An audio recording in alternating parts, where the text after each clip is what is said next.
So guys, continuation po, WWTH Season 34, bali part 24. 24 na guys. To God be the glory po talaga. Thank you so much po sa inyong lahat na patuloy-tuloy na sumusubaybay. May mga ilan-ilan po talagang nanonood ng mga ganito kong content. Naway tayong lahat po ay gabayan ng ating Panginoon sa araw-araw. Ng mga daily routine natin, naway tayo ay maging malusog pa rin kahit na po tayo ay nag-i-struggle sa kung ano-anong samot-samot na pinagdadaanan ng bawat isa. Kumapit lang po tayo sa faith natin, huwag natin itong itatapon, huwag nating babaliwalain ang pagtuturo sa atin ng ating Panginoon ng kanyang mga buhay na salita na siyang magiging ticket natin upang tayo maging karapat-dapat na piliin ng kanyang bugtong na anak sa nalalapit na rapturo.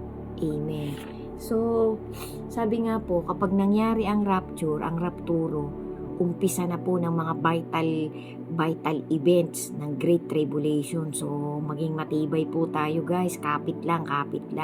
Huwag nating pababayaan tayo humiwalay sa landas na papunta sa mag-ama. Amen. So, sabi po nung continuation guys, endingan ko na tong kay Jezebel. Medyo humaba guys. Subaybayan nyo pa po yung mga susunod na part nitong season 34 ko.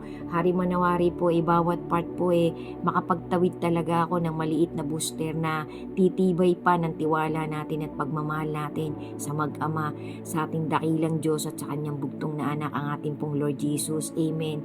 Ang Panginoon na po ang bahalang magbigay ng mga blessings na kailangan talaga natin, ng mga blessings na makakatulong pa talaga sa pangkasalukuyan nating kalagayan sa mundong ito.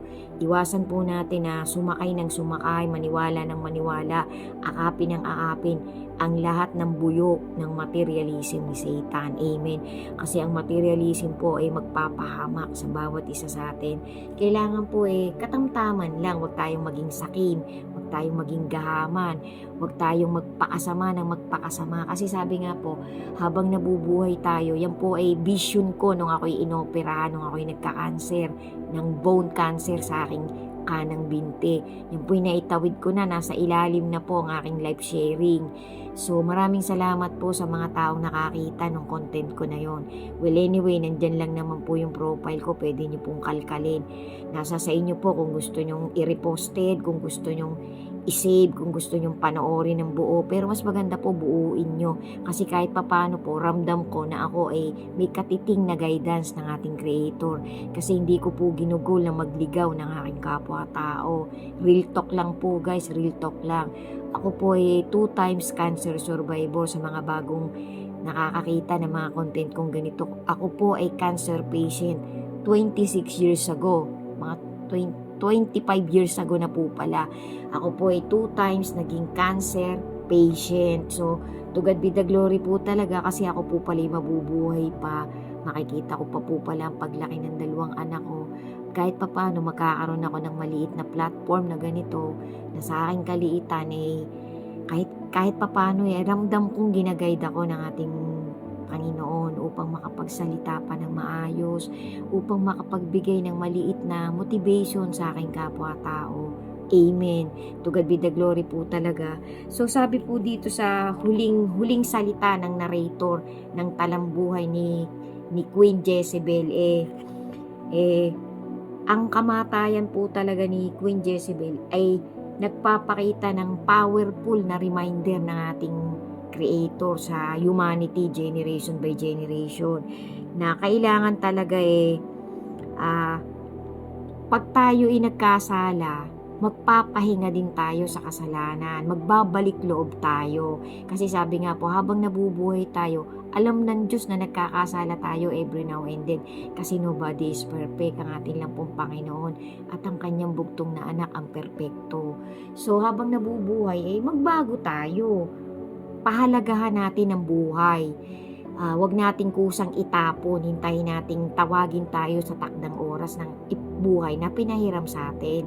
Tapos habang nabubuhay wag kakalimutang magpakabuti at maging matuwid. Yan po ang mensahe sa vision na nakita ko nung ako'y nagka-cancer. Amen. So, sabi pa po, the fate of Queen Jezebel and her death prophesied by Elijah emphasize justice, reminds us that justice, though sometimes delayed, is inevitable.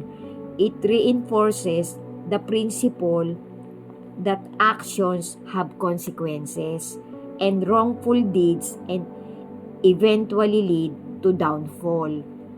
For those who uphold righteousness, like the prophets who survived the persecution of Jezebel, this story shows resilience and faith. It encouraged each and every one of us, generation by generation, to stand firm in our belief in true God, in our Creator, even in the face of great opposition.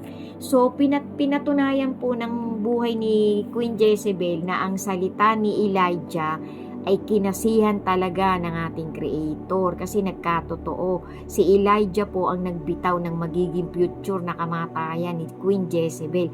Kasi si Queen Jezebel po, sa halip na siya'y matuto, sa halip na siya'y matumino kahit papano, ay nagpatuloy-tuloy po siyang naging matigas. Nagpatuloy-tuloy po siyang lumihis ng lumihis sa mga maling katuruan ng ating Panginoon. So sa po'y napahamak, binitawan po ni Elijah bago nawala ng buhay si Elijah na itong reynang ito ay dapat talagang mamatay ng ganitong karumal-dumal na kamatayan. Biruin nyo, patay na siya, pinatay siya, nahulog siya sa pangalawang palapag ng palasyo. Tapos nung namatay na siya, habang nagkakasalo-salo sina King Jehu sa palasyo, nagdesisyon yung hari na kuunin ang kanyang bangkay para bigyan siya ng magandang libing. Dahil siya naman kahit papano may katiting na respetong ibigay kasi naging queen nga siya once upon a time on her life. So parang napag-isip-isip nung hari na bigyan na siya ng magandang libing. Ikaso nga po nung pupulutin na ng mga kawal, buto na lang siya.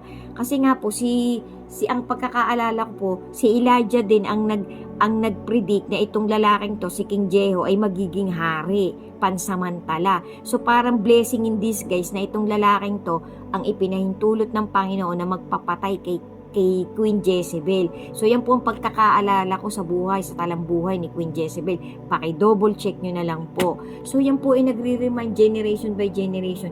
Kapag ikaw ay binigyan ng power ng ating Creator, pangalagaan mo yung position mo. Kasi kapag ikaw ay nagpakawalang yaka, nagpakabarumbado ka sa power na binigay ng Panginoon sa'yo. Halimbawa, naging kapitan ka, naging mayor ka, naging congressman ka, naging presidente ka ng isang bansa, pangalagaan mo kasi ang Panginoon po ang nagluluklok sa anumang posisyon ng isang kinauukulan sa generation by generation. So, ang Panginoon po ay nakamasid sa pamamalakad na gagawin ng isang pinunong iniluklok niya specifically.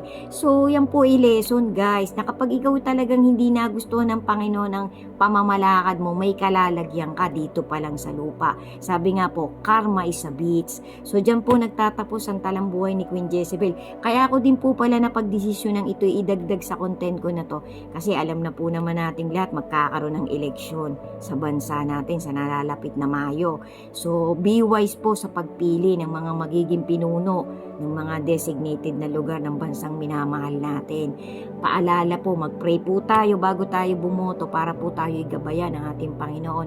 At good luck po sa lahat ng mga candidate. So, sana po maging maayos pa rin ang bansa natin. Maging prepared na lang po tayo anumang oras pipili ang ating Lord Jesus. So, thank you so much po. To God be the glory po. Be steadfast in your faith to our Creator and to His begotten Son. At pagpatuloy po tayong gumawa sa ating kaliitan ng mga good deeds na talagang gino-glorify natin ang ating Creator. Amen. Thank you so much po. May kasunod pa po to. May mga vital parts pa po. Ang WWTH ko Season 34. Bali ito po ay part 24 na, baka malito ako guys, nabanggit ko yata. So, thank you so much po ulit. God bless each and everyone po. Pray a lot po, and wag po nating bibitawan ng faith natin guys kahit anong mangyari. Magtiwala po tayo sa Mag-ama kasi sila po ang talagang tunay na magbibigay ng salvation sa bawat isang nagtitiwala sa kanilang dalawa. Amen. Thank you po ulit, and ingat po tayo palagi. Amen.